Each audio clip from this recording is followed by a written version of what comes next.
Thursday, June 13th, 2013. I'm Rim. I'm Scott. And this is Geek Nights. Tonight on the GeekNights Book Club, The Player of Games. Let's do this. So I guess Reddit liked our anime panel from Anime Boston. That's really weird. I don't expect anyone to like any of our shit. We'll do a PAX panel for a room with like 1,000 people in it. It's this giant deal. And after PAX, there's not a lot of discussion. It's not like we said anything particularly controversial. Yeah, we put all our panels up, and some people watch them, and some people like them. But there's no like community, like crazy discussion around them. No one has like a 300 comment thread on Reddit about our Dungeons and Dragons discussion. If anything, the discussion's like, oh, they made some good points about D&D. I have some additional points that I'll make. But with this anime thing, I think we poked the that guys, and the that guys got mad. I was surprised. I thought there would be mostly that guys, but it was mostly not that guys. I think that is why that video was popular, because it was for you non-anime people, we basically did this thing called Judge an Anime by its cover, where we took a bunch of shows and we reviewed them just based on a single picture and a paragraph of summary. And basically, there's a silent majority of anime fans who are kind of sick of the perverted crap and the kind of annoying people who like the perverted crap, and they overwhelmingly seem to take this video as their rallying cry and banner. And meanwhile, the that guys took umbrage with the fact that we called pedophilia shows out for being about pedophilia. No. I'm enjoying this. So I guess we need to do more provocative anime panels that just piss off fanboys, but are generally the consensus of everyone else. Could we do the same thing for gaming?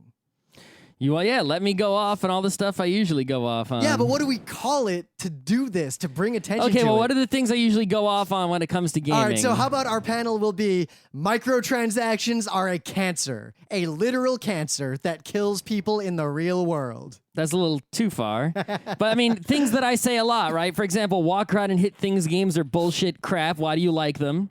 2, you actually just like games for the theme. You don't actually like games. You are not the same as we are. All right. So here's what we call that panel. That's not a game, semicolon, you're not a gamer. That is the title. How about failed to get into Hollywood, stay away from game industry? Gaming, the bastion of Hollywood washouts. Oh, snap. Burn. Boom. There was the dynamite. Dynamite. So we were talking about Kickstarters because Scott found a really cool Kickstarter project. And before we talk about the player of games, the Geek Nights Book Club, it's the lounge. It's Thursday. No, it's not. It's book club. Book club and lounge don't mix. I believe if I was going to have a book club in the physical world, I would have it in a lounge. The lounge would be too noisy with music and drinking to have a good book club discussion. There are lounges that have nothing but quiet, tasteful piano music in the background. That's not a lounge. Those are lounges. No, it's not. You need a lounge singer. That's a different kind of lounge. That's like a bar lounge. Well. Anyway, I would have a lounge, and more importantly, I would be lounging. That's not the kind of lounge this is. On a Chase lounge. This kind of lounge is the kind with the singer in it. You gonna sing? Is that what you're saying? No, Richard Cheese is coming in like 10 minutes. But so we're not gonna belabor the point, but we're gonna talk a little about some Kickstarters because we've kickstarted a lot of cool stuff. I kickstart way too many things. I've only kickstarted 1, 2, 3, 4, 5. Well, you talk about some things you kickstarted. I'm gonna count how many I've done. Okay, so I'm gonna go from the most recent. First, I'm gonna do the 3 that are still in progress. Like 15, that's it. I have way too many more than that. Okay, so the most recent ones that are in progress still. Plus pool, tile by tile. These people are going to build a pool, a swimming pool, in the East River down near Brooklyn Bridge area, sort of off the park. Now, you might be thinking, and you're who wants to fucking swim in that goddamn East River? You're gonna So what get is this, killed. an experiment to murder children? Like, what? Yeah, it's not, give to their credit, it's not a pool in the Gowanus Canal. Right? I imagine they sink this thing in the Gowanus Canal, and there isn't enough water through the filter to They're fill using it. technology similar to what was used in the Beacon Hudson River pool, right? Why do we keep living in places with these river pools? But they think it's the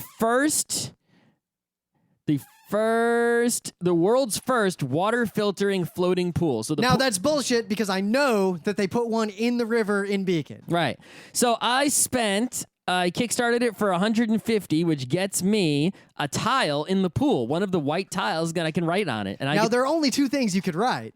it either has to be "Look ye mighty," which is, for those of you who don't know us, been our catchphrase for a decade plus, or the And penis mightier. I think it has to be "Look you mighty" because think about the pool itself, right? Look upon this work and despair, this pool, right? It's this great because work. anything else I would write would be copyright infringement, trademark infringement, or obscene. Anyway, so Maybe, I mean, there is no also, God. I get- you're swimming in poop. yeah, sure. Also, I get passes to go to the pool like a week before it opens to everyone else, which means that it'll actually be a pleasure to swim in it. And Yeah. after the public is let in and it's full of poop, I won't never I go won't back. Never go back, but they'll see my name there. Plus, you'll be able to take your GoPro in the water and get a really good picture of the tile. I'm gonna be doing all kinds of stuff like that. Yeah. when I go, I'm because I also think it's a going to whole. It's Kickstarter not it. just like a day of going; it's a week of pre-going. So I go like every day. Now, that the cool week. thing, and I'm not sure what they mean by this, is they say it's going to filter the water, so you're swimming in the water,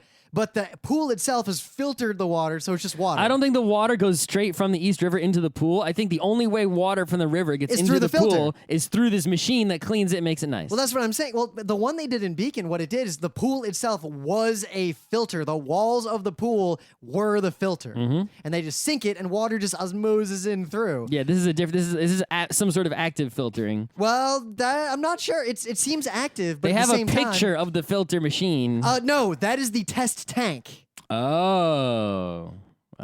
What they're kickstarting to start is funding to build the test pool that's 35 feet by 35 feet. That's going to be sunk in the water to see if it works full scale. It's going to sit in the water. Water just goes through the filters from the sides and I guess the bottom. Well, this is into a the thing I pool. want to exist, so that's why I'm giving it money. Now, what I'm curious about is they say that it will actually clean the water in the East River itself. Very barely, because it's going to spit out the clean water that's excess, and it's going to keep dirt in the filter. You empty the filter, you're slowly cleaning the East River. I'm assuming that's how it's going to work. So Very we'll see. small, but you're cleaning at the end. If you want to really clean it, you have to clean it up top. You can't clean it at the bottom. Well, it depends. I think the technology is cool. Imagine if we start building these en masse and just putting them in every shithole Yeah, of if they polluted water. put them all around the river, all the way up top, then it would help. But it's not helping down there. Anyway, This is just a really cool you- project, and it's finally. if you talk for this long about each one, we're we're not going going to talk long about the other ones, but it's finally a project that is doing what Kickstarter is ostensibly for. Someone wants to do a cool thing that wouldn't happen unless they got funding for it. Kickstarting it is to make it happen, not really a pre-order for the thing. As opposed to these other things, such as Double Fine's Massive Chalice. I think everyone knows about that. Yep. Right? I funded this awesome belt with really classy buckles that is cut to size I wish I had seen that. and has no holes. Yeah. It's got this ratchet mechanism in the back, and if anything is up my alley, it's ratchets. This is already funded, but they're going to make a documentary movie about the Straits Matzah factory in Brooklyn. The only thing I got in progress is this plume sort of recoil. Basically, those snap bracelets from the 90s? It's a steel. Oh, actually, the factory is on the Lower East Side. I thought a it was in big Brooklyn. steel one of those that is sort of a pull-out mudguard and fender for your bike. So you don't have to have a dorky, annoying fender on your bike. But if it starts raining, you've got a fender for as long as you're biking in the wet. All right. I commute a lot on my bike. So I need Limited that. edition translation of Osamu Tezuka's The Crater. Yeah. Okay. Nah. And then then Shovel Knight. Oh, I got this cool titanium yeah, Shovel keychain, Knight. I'm too. on there. Okay. Because I don't want to carry keys in my pocket anymore. Oh, okay. And it'll match the belt buckle on that fancy belt I kickstarted. B9 Kingdom, pretty much kickstarting everything they do. Yeah. Penny Arcade. Yep. Yep. Kobolds Ate My Baby, of course. I didn't do that one. Cucumber Quest Book 2. Oh, I forgot to do that one. Torchbearer. Yep. The 10-year hoodie. I'm waiting for that to show up. I'm not a fan of that one. I need it for work. But really, the one that I got that's important is this U-Arrange wallet, because the Jimmy I also wallet got is, that one. The Jimmy wallet is dead. You can't get it Sadly. anymore. It was the best wallet. The guy emailed us way back in Geek Nights. We reviewed that wallet, and the dude emailed us immediately. Was like, "Oh my god, all these people are buying the wallet because of your radio show. How many Jimmies do you want for free?" And I was like, 0. I already bought Yeah, some. I was like, "Yeah, we all already own a Jimmy." I so should have don't worry taken him up about on that it. offer because now not enough Jimmys. Yeah. So what's funny is no one has a solution for the wallet. There's And so if- many wallets in Kickstarter. None of them are perfect. This was the least bad. It's the best one. The only fault I see with it is that is not butt sweat proof like the plastic one is, which is the primary benefit of the Jimmy wallet. It is butt sweat proof. Because leather wallets start to smell like a butt the longer you own them. Yep. And the last thing I just want to mention is I kickstarted this. I think it's done. Is the Neo Lucida, a portable camera Lucida for the 21st century. Now that is such a hipster Kickstarter. Hold on. Do you know what a camera obscura is? Yes. Yes. So what's a camera Lucida? Isn't that the one where it makes the outline and then you draw on it? So this is basically a prism, and you put the prism on a stick above your paper, and you put your paper on the table. You aim the prism at like an object, and then if you look down at your paper, you see literally that object on the paper, and then you can draw whatever the object is. So you like aim it at a person's face, and then suddenly you look at your piece of paper, and there's their face. It's it's like the light bouncing off. So we can make this technology even better, Scott. What if we then put a scanner there instead of a piece of paper or a camera? It's a little faint, but yeah, you could do that. No, you're missing my point. But it is, right? But the point is that you draw. You have a pencil and a paper, and you can draw while there's basically a picture of someone's face on there, but you draw right on it. You don't need like a light box or tracing paper or any bullshit like that. That's a cool thing. Yeah, so it comes with, I've got it for only $47. I get a full one that I can use, and actually 2 extra prisms so I can make my own. So we can have 3. All right. But yeah, I'll just link to them if you want to see what we're kickstarting. It's the only way I'm ever going to be able to draw anything nice in my life. One time I used tracing paper to trace this really good picture of a fighter jet, and then I kind of penciled it in with some shading. I also have the idea to basically aim it at a piece of paper, and the piece of paper is on a Wacom tablet, and then I can digitally draw someone or thing. So you're going to get a Wacom tablet? After I saw that video of that guy, he wasn't using it to draw. He was using it to, touch up photos. You could bug Emily because she's got her old Wacom. It's pretty good, but she's thinking about upgrading. That one's way big. Yeah? I need a way small one. Why not just get the big one? How am I going to carry that anywhere? Oh, you're going to carry it around with you? What would be... I mean, come on. What's the point of something that can't move?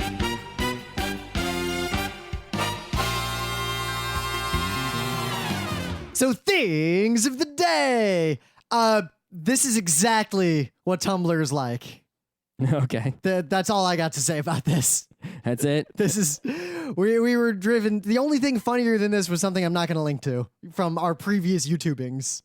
Okay. So I think I might have done this as a thing of the day a long time ago. I'm not sure. Cheater. But it's this is something new. It was, combination remixes of Beastie Boys and Beatles, right? So the first album was Let It Beast. The second album was The Beastles. I know we've talked about it, but again, I don't know if you used it as a thing of the day. There is now a brand new third album, Ill Submarine. Oh. 20 tracks, all new. You can download all 3 albums on this link I'm giving you right here. These are going to be filling my iPod and probably getting rotated for a week or 2. I'm checking that. Yeah. Even though, because I'm finally... Ill Submarine, come on. I'm finally almost over my Chrono Jigger. I'm not constantly listening to it. You're still Chrono Jigging? Well, I'm like I said, I'm just moving beyond the Chrono Jigger. I should go back to Chrono Jigger. I know. But no, I've gone back into Russian music for a while. I've gone back to my... summer K-pop. Well, after that, every day I'm drinking. Super every day Eurobeat I'm drinking. Rotation. It's summertime, so I got all the energetic music. I'm noticing some people we know getting into or getting back into super Eurobeat just on Twitter. That's always good. And that is, I think, going to get me back into super Eurobeat. I forgot how much I like super Eurobeat. It's the best. So yeah, meta moment, the book club book. We're doing it right now.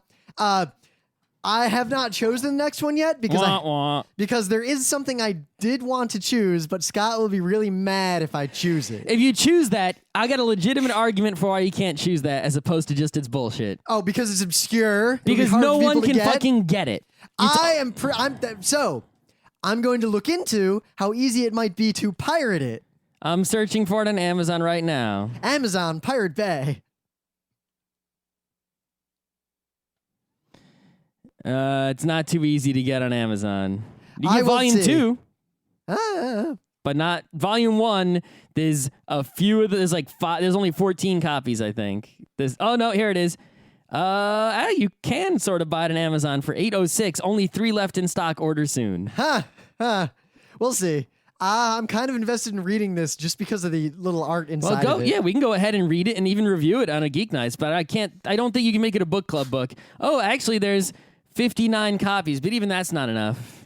Is it? Because these kids don't read the books But they have to buy, a lot of those are used shady copies from who knows where. They're not from Amazon. There's only 3 that are from Amazon. I ordered that used shady copy of The Prince of Nothing, and it was fine, except that it smelled strongly of locks. Yeah, you're going to pick a book, it should be an in-print book that people We're can going to be at get. Kineticon. We're going to be at PAX Australia. Really soon. It's like a month away, this I shit. know. Yeah. We're going to be probably at PAX Dev and PAX Prime. Oh, snap. And then MagFest and PAX East. And I guess Anime Boston 2014. And yeah, check out our internet. There's lots of it. We have a lot of internet to check out, and apparently some people like it. Yeah, people have been joining the forum. Though, if you submitted a submission to join our forum and we rejected you, that means whatever you typed in that field, I was personally not convinced you were not a spam bot. Yeah, if you write something like, I want to join the discussion. No. Yeah, that's not spam bot. Yeah, you have to write something that convinces us that you're a human being. Write like, I don't know, big old dick or something, or Rim and Scott are gay. Something that there is no chance a spam bot could have written. For example, like one guy wrote, I went and saw your video of your, at Judge an Anime by its cover panel on YouTube, and I really liked it, so I wanted to check out your other stuff. Yeah, probably not a spam bot. Yeah, I don't think any spam bot in the universe will write that. Yet.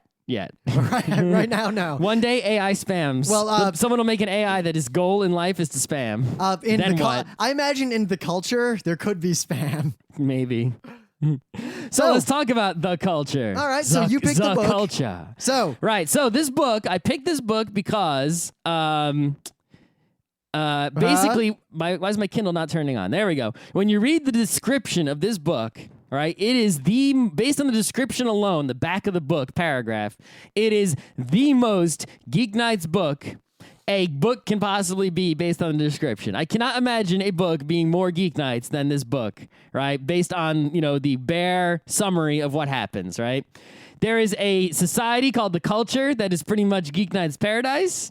And there's a guy in it whose only thing in life is to play games. And he has to go somewhere and play games in this weird other society where playing this one game determines who will be emperor. So wait a minute, it's about 2 equally utopic places for people like us to live. Precisely. And what happens when the 2 come into conflict? I've read a lot of books that had utopias or futures, and very few fantasy worlds and science fiction worlds are places I would actually really want to live. Yeah, there are many aspects of the culture. Ghost in the Shell, maybe, but you know what? We're on that path anyway. Yeah, I know. Ghost in the Shell's too real. Yeah. Ghost in the Shell is like, we're wow, in it. We're doing worse than that in a lot of ways. Yeah, we are. Or like the Prince of Nothing. Yeah, don't want to live in the world of the honey of unwashed anuses. Yeah, no. Lord of the Rings. Yeah, everything probably smells like poop there too, unless you're Elven. Yeah, you know what? Fantasy worlds, if I get to be an elf, I would rather live in them. Okay, sure. Granted, the elves always get overrun by some horrible thing and eventually have to go to the West. Prince of Nothing. If I get to be the no god, I'll live there. What do you see? I see awesomeness because I'm a fucking tornado. Woo! Woo! Well, no, you are. How awesome is that? You are an iron sarcophagus surrounded by a tornado. Tornado's part of me too. Maybe, we're not sure. Dude, I have okay, fine. I have a pet tornado. Not complaining. It's not bad. Not complaining. Tornado Man, I choose you. That's right. So, we're assuming from this point on that you have read Iain M. Banks' The Player of Games. We're going to spoil the ever-living fuck about it, and we're not going to summarize the plot. So let me summarize the plot for you. Awesomeness happens, followed by awesomeness, followed by more awesomeness. My immediate impression was that the main character is kind of a dick. Yeah, he reminded me of you. To be perfectly honest, he reminded me of you in a kind of direct and immediate, like, wow, this guy's kind of like Scott way. Because he's kind of a dick, kind of a loner, really good at games, dedicated his life to games, doesn't like most games. But I wouldn't cheat. Yeah, he also wouldn't cheat. And he cheated once. And even then, when he cheated, he didn't cheat fully, and his rationale for cheating was actually a really good rationale. He's cheated. I still wouldn't have cheated there. Yeah. Right? Well, the reason I wouldn't have cheated there is because I wouldn't have trusted that fucking bot, because that bot Right, that was also that was the reminded me of weirdest you. thing is like, why? What? Obviously, they set up this drone to be a clearly obvious bad guy. And it's No, like, no, no, why they does set he him still... up. They Why set does him he up. still hang around with it or even talk to it? It would just be like... That was very clear. He kind of liked that bot because Marwin Skell was more of a dick than him and would say the things to other people that he, for whatever reason, wasn't willing to say. So he would just sit there and laugh as that bot just pissed everyone else off. Yeah, but it also pissed him off too. He wasn't immune from its attacks. Yes, however, he enjoyed the bot messing with other people, and he enjoyed pissing off the bot. That's also true, yeah. But Marwin Skell, I kind of like him. Yeah, well, I mean, once you read the rest of the book. Before then, I kind of like him, but I didn't like him before the rest of the book. But seriously, I called it that he was the narrator pretty much as soon as he said the word maestro. Yeah. Because he said maestro before, and then when that interjection where it's like, hey, I'm the narrator. At that first interjection, it was like, oh, there's a narrator? And I was like, that's the freaking robot, obviously. Yep. Drone, not a robot. But when he said maestro, and in the past, immediately I was like, all right, that guy is clearly also that other bot. Yeah. Especially because it was foreshadowed elegantly that the other bot was wearing a fake bot around it. And then it turns out that Yo-Dog, the bot, was wearing a bot wearing a bot. But that Iain M. Banks, I wish I had known about him before he died. Yeah. But it's not like, we're going to get the same number of books either way. So from a selfish perspective, it doesn't matter. It's just, sad that we didn't have like a chance to maybe go meet him or email him or anything like that. Yep. But I'm sure he was at a convention we could have gone to. All those little touches were just elegantly done. The foreshadowing was, I think, extremely apt and extremely subtle and extremely elegant. I mean, everything about this book was done so elegantly in a way I didn't expect, but was so pleased with, right? Like when he gets to the planet, he's playing all these games. You don't get this, he doesn't like devolve into a boring play-by-play of any games. He doesn't like drag you through all this monotony in between. He's fast-forwarding over boring parts, so you only get the parts of the story that matter, right? And the way he describes the playing of the games, he really you can get a feel for what's happening in the game, even though he didn't bother to make up any rules of the game. He clearly took a full page from C.S. Forrester because he was like, he was like the progenitor of that style of writing about a thing. You'll read a whole chapter and you'll feel like you know exactly what happened. But if someone asked you, you would be hard-pressed to say anything that happened. Yep. And I love how all the really great ideas he puts all over in the book, right? I mean, he already had the ideas of the culture society from the previous book, but it still counts. He still came up with the great ideas. But there are other things that are introduced in here. Like, he talks about how, like, the triple sexed, the three different genders and how they interplay in the Azadian society. Yep. And how, like, the game has biotics in it. So there's like biological physical pieces you play with in the game I think that you have to control. Specifically served one purpose, to really drive home how complex and important to that culture that game is, that they would devote that level of integration into a game. Yep. But it's like just all throughout the book, there's stuff like that. Like, just like the ideas of things to put into this world are things I wouldn't even come up with if an RPG was egging me on to come up with them, right? Yeah. Well, like, it was such a tiny example. The ship names and the names of people are the best. Yeah, it's just everything is just so crazy. It's like he maximized Chomless the has those creativity. two friends that are ships. I like how ships are just people. Yeah. If you're sentient, you're a person. Yep. But Chomless's two friends are just read the instructions and of course I still love you. And then there's that other ship they meet later, Kiss My Ass, and So Much for Subtlety. Or if you were a ship, what would your name be? It should be your culture ship name. So, we need a generator. I've been thinking your culture ship name generator. I have been thinking at length about what my name would be in the culture, and I haven't come up with it yet. No. But so I'm hard pressed to say. Why, do you have one that you're ready to rock on? No. No, not at all. But my favorite listeners, tell us what our culture ship names are. Well, I think people have similar names, really, because the different components of their names all mean something. But notice how in our own real world history, there'll be names of things that mean something. I like how in this world, it's contemporary. The names are in the contemporary language. So, gunboat diplomat. Yep. Well, I mean, think about it. You know, we have this weird thing in English, at least. Like, someone's name is like something Goldsmith.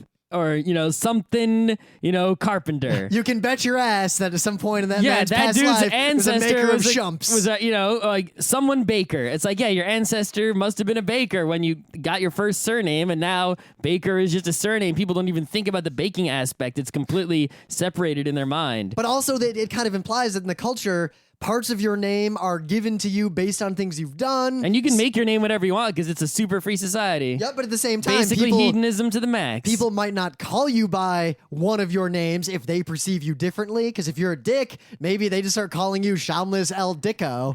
What are you going to do about that? Nothing. Nothing you can do. Yep.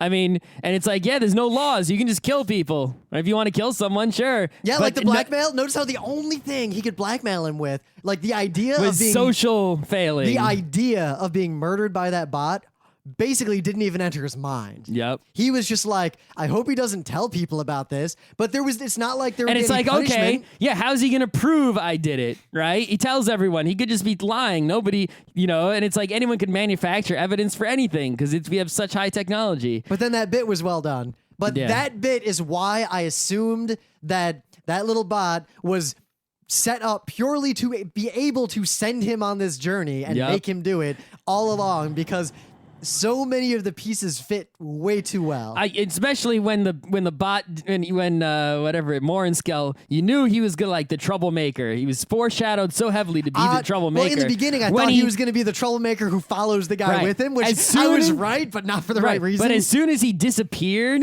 quotes disappeared and stopped making trouble, you know that was the setup and that the other Yes. you know. Now, at that moment, I didn't think at that exact moment that he was the bot for the rest of the story. I thought it could be, but I thought didn't. that- I wouldn't have bet on it at that point. I thought the contact just fucking killed him. That was a possibility. I would have believed at that time. And I like how when Morat got home at the very end, they had put that bot's body like on a plaque over the fireplace. Yep. Shamlis, I think, has the best sense of humor, and it seems like the most pleasant dude to hang out with. Yeah. What do you think about the character that's barely in the book, the Ye character? Ye is too awesome. Ye seems like someone who is way hot and awesome. Yeah. But it's like, what was her purpose? Well, her hymns, right? Because everyone's gender changing in the culture whenever they want, because it's so awesome. Her hymn What was was the purpose of that character in the book? Ye would not have a physical or romantic relationship with Morat because Morat was not interesting enough. Morat had a hang up. He had a problem. He couldn't interface with people in a genuine way for whatever reason. You know, all the stuff in the book. After the hero goes on his journey and comes back, he has changed, and now they can get together. Mm-hmm. See, It's a simple part of the story. Yeah, one thing I thought was really interesting is that opening scene where it's him and Ye basically playing advanced laser future tag. Yep. Right, which I really want to fucking play. Holy shit! And you know, he was sort of looking down on these physical games, right? And I was like, hey, you're like that nerd who looks down on sports. This is the very beginning of the book here, like page 1. And I'm like, he's a nerd looking down on sports, and she respects sports as games. I see what's going on here, right? I'm like, the end of the book, I read page 1 already, and I'm thinking, the end of the book, he's going to have to play a sporty game, and he's not going to like it, but he's going to pull it off anyway or something. Yeah, but no, he had But to in the that's middle not of the what way. happened at all. When that awesome diplomat, who I imagined as being exactly like that elven ambassador in Ogloff. Oh, that's exactly who I thought he was the whole time. We thought the same thing. Because he is that guy. He is that guy. I love how at the end they're like, yeah, he's not culture. He's just this guy we know. Yeah. He's going to lead the revolution. And that made me remember way back when he first gets to Azad and that girl is just like, win. Like takes him aside, covers And you the never see her microphone. again because she's dead. Yeah. Yep. Yeah. But it was all a setup. Clearly, this was all a setup to take down the Azadi Right, Empire. now this is the thing that gets me so even more excited about the culture, right? Because like, yeah, the culture on the face value is an awesome paradise for people like us. There's basically no laws. The technology is super advanced. Anyone can basically change gender, make anything. There's no, there's abundance of everything. Yep, like that discussion he has with the one It's very Azadian, similar to the Star Trek where the guy's like, but what if society. someone asks for something ridiculous like their own planet? And he's like, yeah, All right. sure, we'll give him 10. Who cares? Yeah, it's very similar to the Star Trek society, but perhaps even beyond that, right? But right, it's also Prince of Nothing society because the minds that run the show are basically so advanced that they come before everyone else. So even though they're all living lives of perfect freedom hedonism, they're not. They're totally under the control of these minds in a perfect Brave New World way,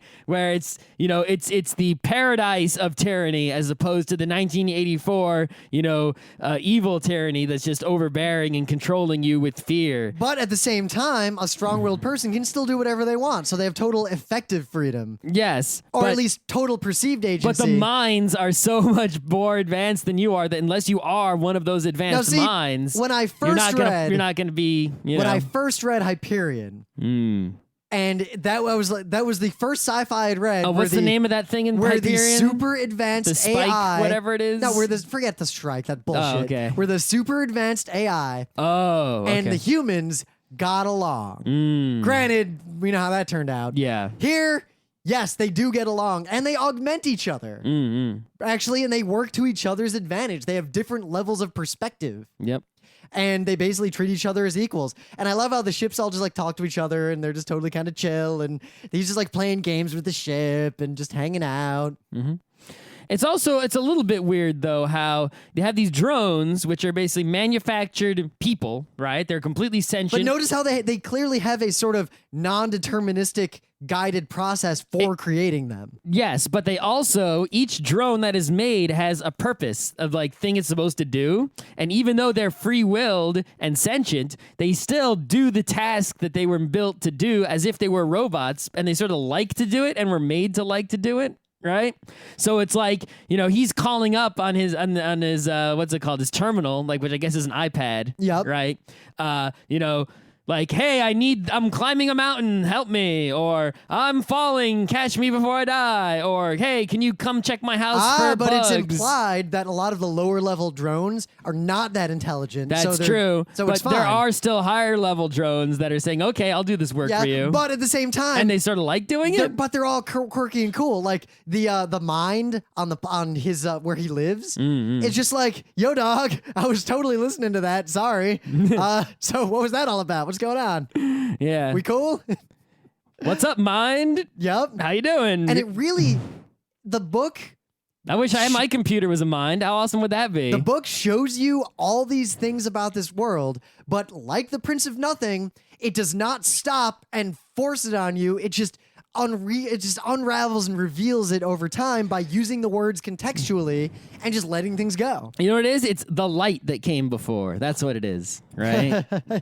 The light that came before. So, is it just me, or was the Empire of Azad not just a thinly veiled allegory to modern day human society? I think it was an unabashed allegory to modern day society. Yep, it was pretty much Forget your reading thinly that. veiled. There was no veil on that shit. It is literally, well, I think the If veil, there ever was a veil, it was tossed on the floor. the veil for less apt readers is, oh, but they have 3 sexes and they're aliens. It's totally different. No. And they have this game. It's totally different. Yeah, okay. But no, it's just humans. Yeah, we have a game too. You know what the game's called?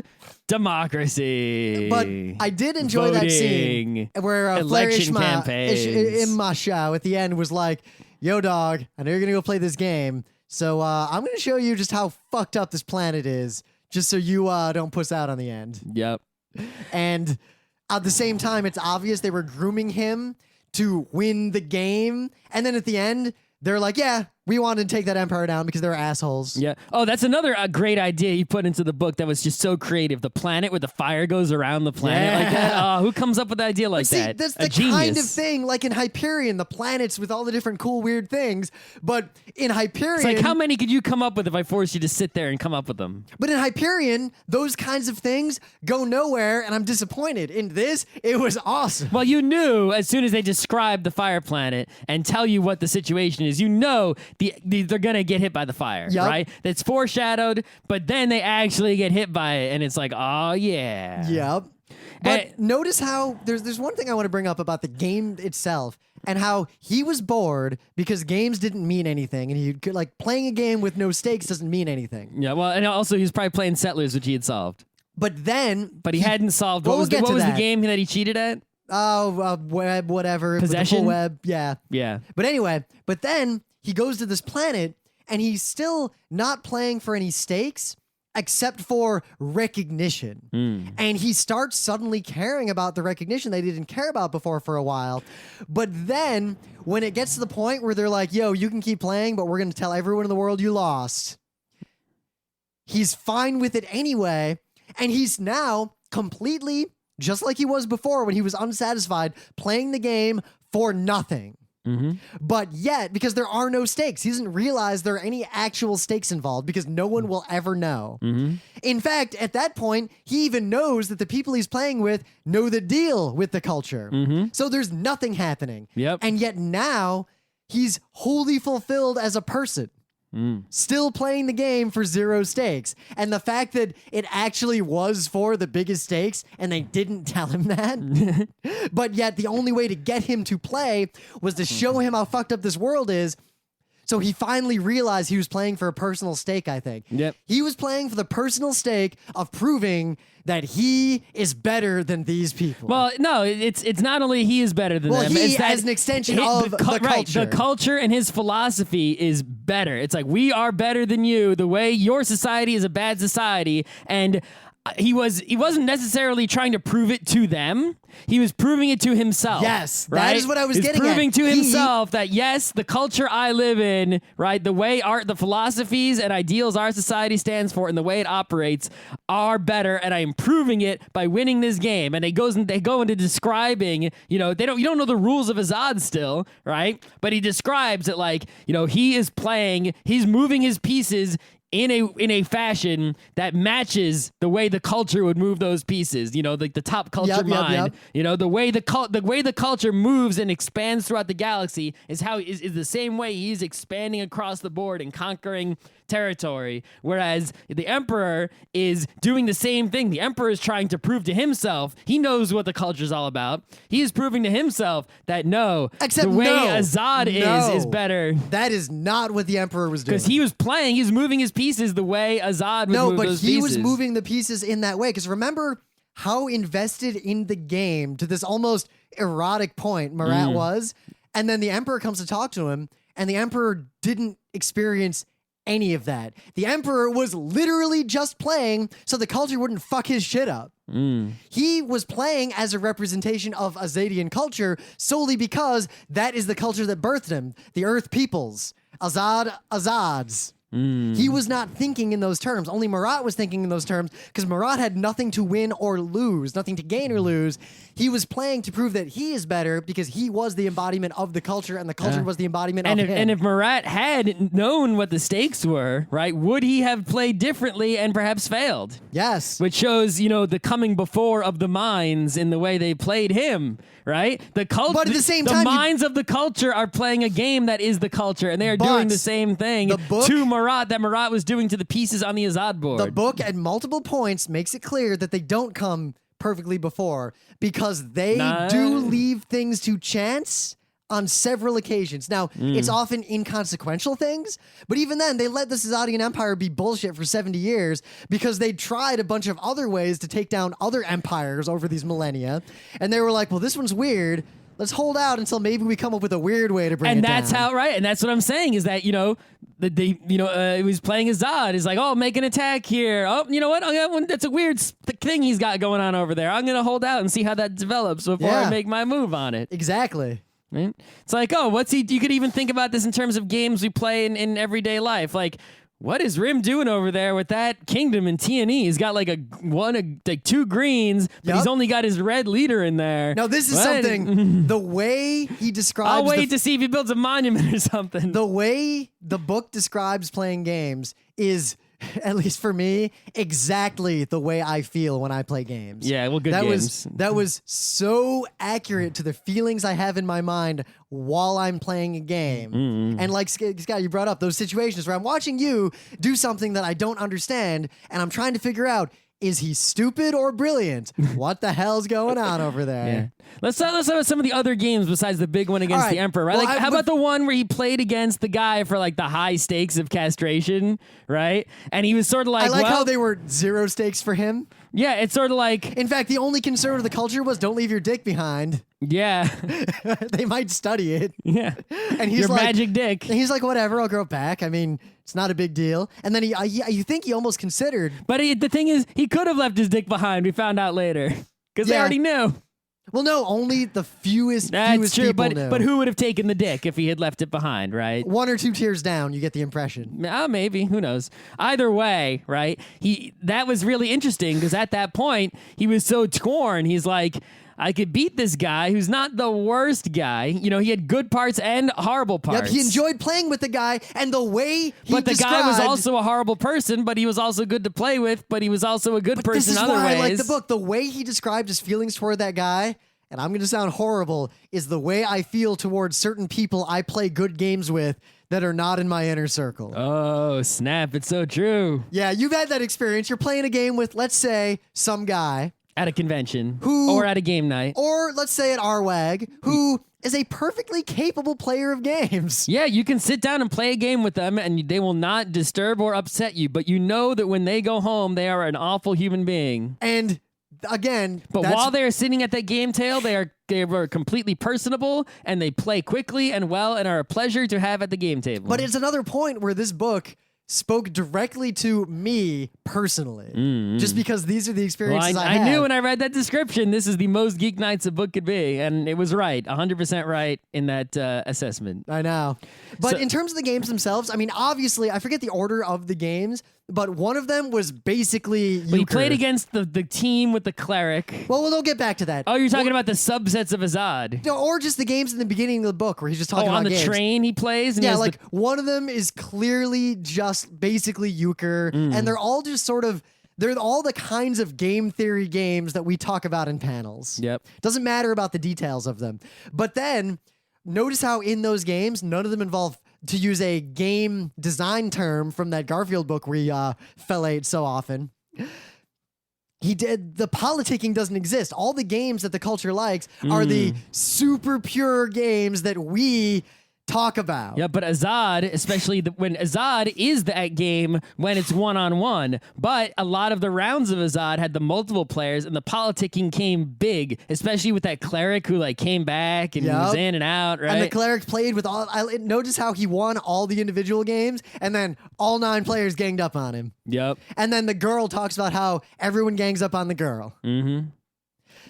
But in terms of the descriptions of the games themselves, it really came into stark light, and they made a really good point at the end. And this is something that bothered me the entire book until the end when something was said, and then suddenly I realized that they'd strung me along the whole way. So in the beginning, he's playing these game theory games, and he's pretty much the greatest gamer. I mean, there are people who are better than him. Like, there's the chess master, but he's only really good at chess. This guy is the games master. He's good at games at their core. Yep. But then they're describing Azad, and he's having doubts, and the game is so complicated. The AIs are way better than him. There's so much going on. They set it up in this fantasy world as being this ridiculously complex, like you need a whole game. room to play this game, and with multiple boards and things you walk around the pieces and shit. And there's I said biological pieces, which I want to make a game with biological pieces. At the very end, the robot with him was just like, yeah, we knew you'd win because I mean, all games are just made up of the simpler games, and you've played all those simple games, so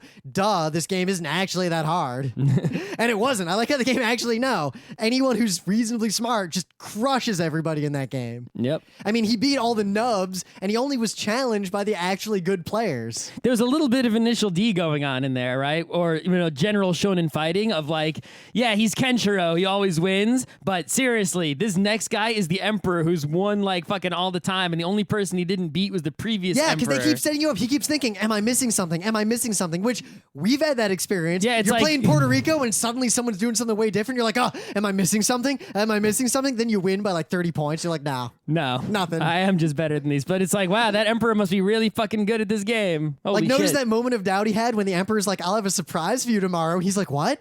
But I won mathematically. What surprise? Is he just stupid? Did I miss something? And then the surprise was, I'm just going to fucking flip the table over and shoot you. Oh, and by the way, we have shields and our technology, you can't even Yep. shoot me. We're that much better than you. You can't even shoot me. I really enjoyed the disparity in technology being not what happens in our world where the superior technology is just raping and pillaging and destroying everything. The superior technology was also the good guys. Yeah, the superior technology, and it's so superior. It's basically just like laughing. It's not like in the real world where it's like, yeah, we can bomb the hell out of someone who has weak technology. It's like, oh. But we get on the ground and yeah, they kill a fuck ton of us with bombs and guns, right? This is so laughable. Like the culture could just walk around without any fear of any harm whatsoever, just mowing everyone down. Like even Yep. And how he even has more dangerous than like Terminators in Judgment Day. And he has such a hard time just even experiencing fear. He's like, should I be afraid now? I wonder if I could die. Like, whoa, dying. Could that even happen? Yeah. And it's like the dude's trying to like give him drugs, and he's like, I have built-in He's drugs. like, I bypassed it. Yeah, Sorry. I got drugs built Sorry, in, dude. I wasted your drugs, man. Yep. And also how he's so worried about, the culture and this whole thing about, well, he's glanding and maybe that's cheating, but they'll let him use them anyway. And then he gets there, he's like, oh, everybody's just using drugs, like injecting them. Yeah. Awesome. It's like, they're all on roids. I have a roid factory in my guts. I don't need to eat roids. Now, aside from the obvious social commentary that we're going to skip because you should be smart enough.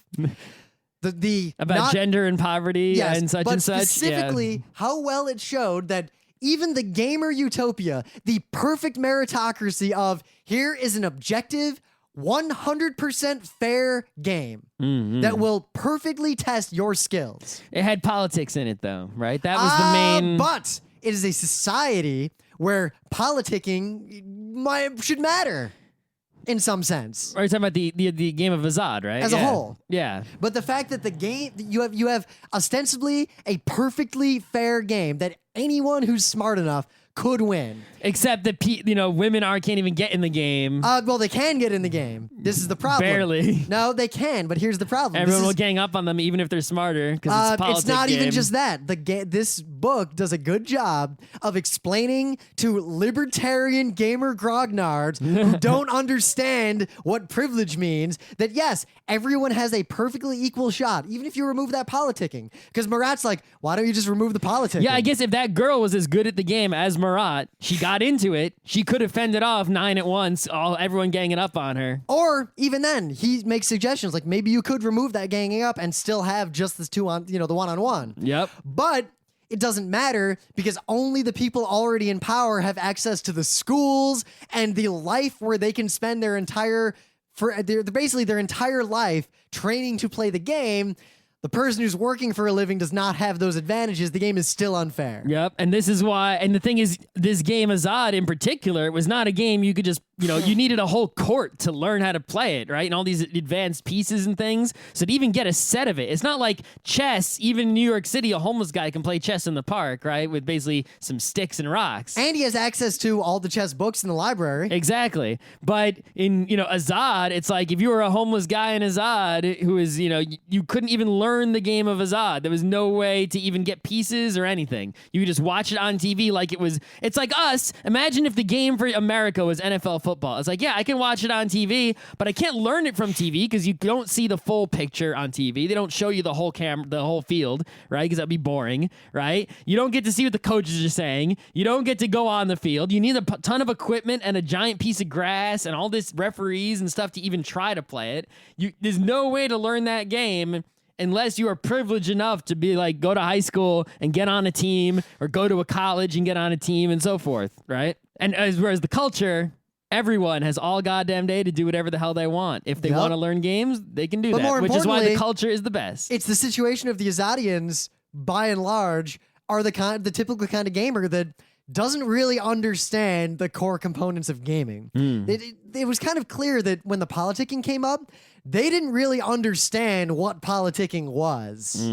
But Murat did, and that's part of why he was able to win, because he understood that is a factor in multiplayer games, because he understood what a game is, and this whole culture basically didn't. In the same sense that in the real world, no one I play Puerto Rico with understands the lefty-righty and the paper, rock, scissors and the drafting that's happening. No, the last time I played Puerto Rico, like, Adam let me have the role I wanted that he should have taken, and I was pretty much at that. As soon as I took that role, I was like, probably gonna win because I'm gonna get a factory no matter what now. Yep. And I got one, and I won by a fuck ton of points. Good game. And I sort of shut my mouth, even though you sort of said what was gonna happen.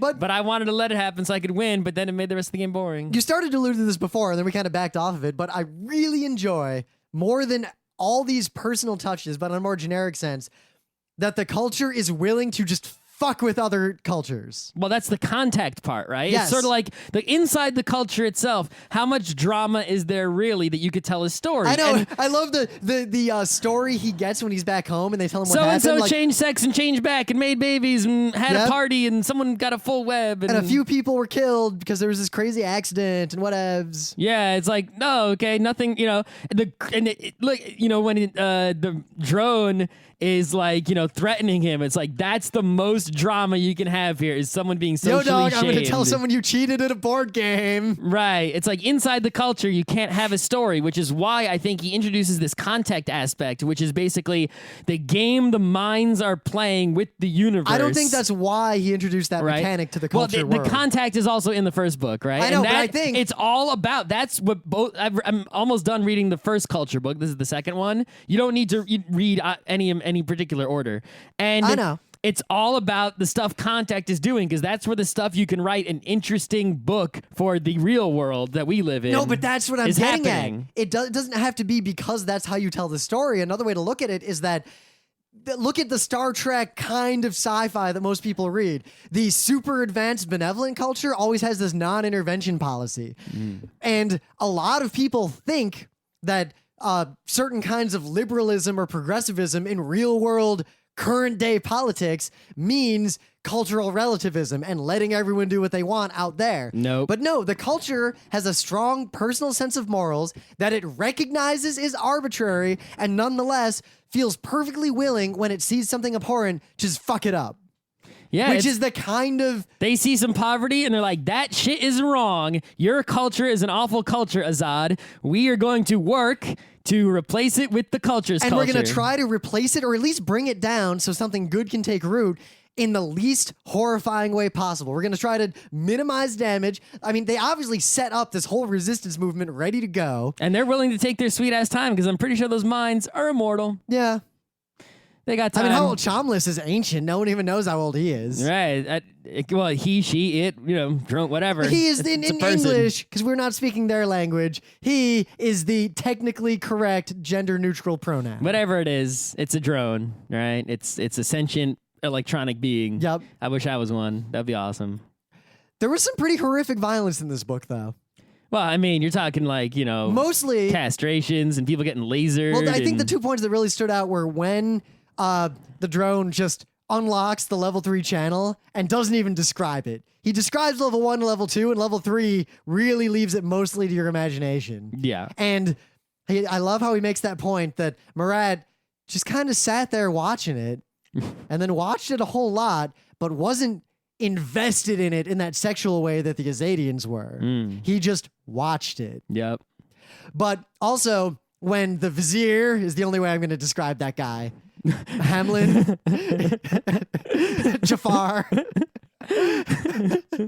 When he's describing, like, that music might not be that good, but if you know what those instruments are made out of, you'll really appreciate it. Oh, that guy. Yeah. But Morad this is why I like the culture. He is so horrified, but he's a gamer. And that whole end section, when even the drone's like, yo, dog, you're not going native, are you? Like, maybe we should start speaking our real language again, because seriously.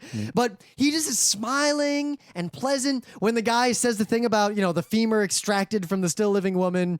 And he's like, so I guess they come in pairs? And he's shooting at those animals, but he's missing on purpose. And he's just... Oh, yeah, that whole part.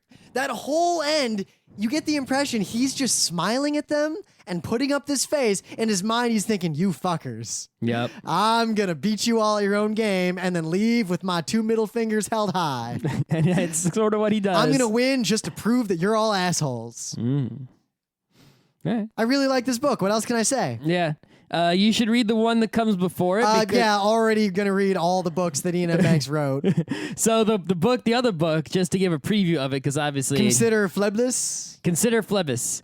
Basically, what it's about is it's from... Obviously, it's a culture book 1, so it's still a completely separate story, separate characters. There's no connection other than the setting, right? So what order you read these in, I think doesn't matter at all, right? It's just how much you already know about the culture, right, going in. So you assume going into this one, Consider Phlebas, you know nothing about the culture. And it's actually told from the perspective of an alien shapeshifty guy who's not in the culture, is philosophically opposed to it, and is working for an alien race that is at war with the culture. And it tells you, basically he's on this mission to do something, to basically recover this mind that like escaped and is trapped on a planet. And he's basically going to try to steal this mind, this culture mind, for the aliens that are fighting against the culture. And you learn about the culture from the outside, mostly interacting with, contact and the war parts, right? And there's some culture people he interacts with, and this whole thing goes on and on, right?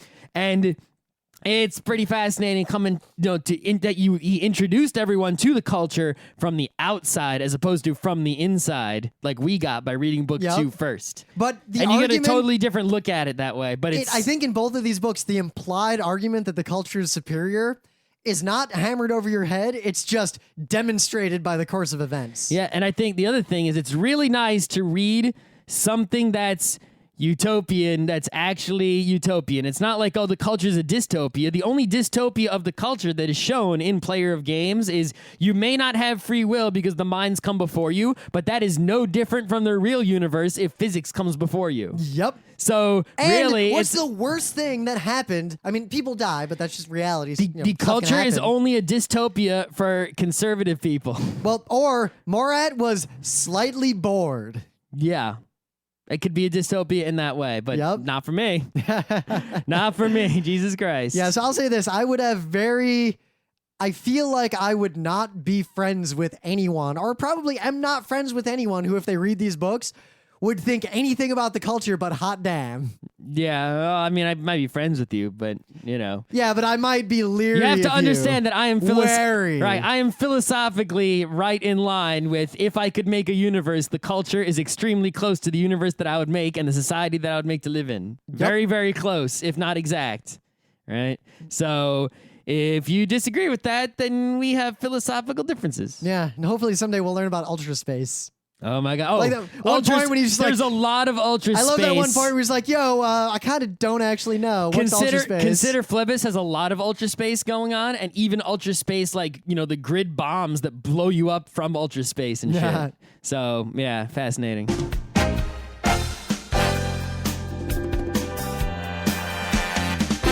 This has been Geek Nights with Rim and Scott. Special thanks to DJ Pretzel for the opening music, Kat Lee for web design, and Brando K for the logos. Be sure to visit our website at frontrowcrew.com for show notes, discussion, news, and more. Remember, Geek Nights is not 1, but 4 different shows. Sci-Tech Mondays, Gaming Tuesdays, Anime Comic Wednesdays, and Indiscriminate Thursdays. Geek Nights is distributed under a Creative Commons Attribution 3.0 license. Geek Nights is recorded live with no studio and no audience. But unlike those other late shows, it's actually recorded at night.